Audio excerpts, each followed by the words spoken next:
Hi, I'm Professor Jurus, and today I want to show you how to make a blotter book to dry your photographic prints. In order to do that, what you're going to need is you're going to need to go to like an art supply place and buy some blotter paper. And this is a sheet of blotter paper. It usually comes in a large sheet like this. What you'll need to do is to cut this sheet down into smaller sheets. And depending on the size of the photographs that you're going to want to dry, you would cut it to that size. So I made 11 by 14 sheets because I'm going to be drying 8 by 10 prints in the blotter book. Another thing you'll need is parchment paper.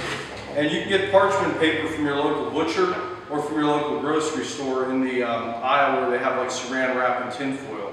And what you'll do is cut your parchment paper up to the same size. So here's some parchment paper that I cut to 11 by 14.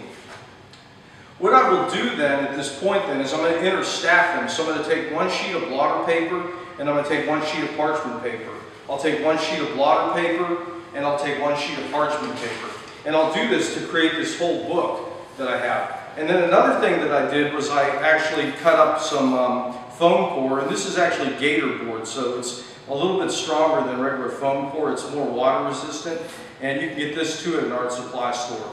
What I'll do then is I'll put a sheet of this on each side, and then when my photographs come out of the wash, they'll be wet. And what I'll want to do at this first point is I'll actually want to take two pieces of blotter paper that are not in the blotter book, and I'll actually lay a photograph down that's wet inside of the blotter paper and blot it off. And the actual blotter paper is a paper that's used in printmaking for absorbing water, so it works very well. But I'll do this with the blotter paper, and then I'll take my wet print and I'll put it into the blotter book with the back side down against the blotter paper and then parchment paper on the top. And then I can actually stack this up and put quite a few photos in here. And the size of the blotter book that you build depends on how many photographs you're going to be drying per printing session.